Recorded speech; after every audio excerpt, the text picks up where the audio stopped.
సతీదేవి శివుణ్ణి ప్రాణంగా ప్రేమించిందంట. జీవితాంతం కలిసి బతకాలనుకుందంట. కానీ వాళ్ళిద్దరు రిలేషన్షిప్ ఆమె కోరిక తీరకుండానే మధ్యలో ఇన్కంప్లీట్గా ఎండ్ అయిపోయిందంట. అందుకే పార్వతీదేవిలాగా మళ్ళీ పుట్టి శివుడితో కలిసిందంట. రాముడు చాలా చాలా అందంగా ఉండేవాడంట. రాముడిని పెళ్లి చేసుకోమని కొన్ని వేల మంది వెంట పడేవాళ్ళంట.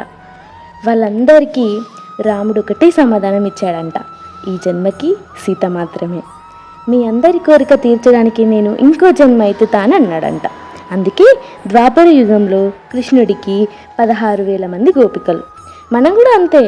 మనం పుట్టినప్పటి నుండి చనిపోయేంత వరకు మనతో ట్రావెల్ అయ్యే ప్రతి రిలేషన్షిప్ పోయిన జన్మలో ఇన్కంప్లీట్గా ఎండ్ అయిన రిలేషన్షిప్పే. ఈ జన్మలో కంప్లీట్ అయ్యే ఏ రిలేషన్షిప్ అయినా మళ్ళీ ఇంకో జన్మలో మనకి రాదు.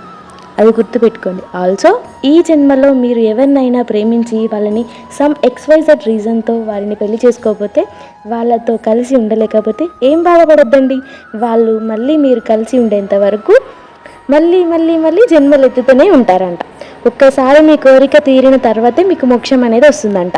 ఇది ఎక్కడో చదివానండి, నాకు మీతో షేర్ చేసుకోవాలనిపించి చేసుకుంటున్నా.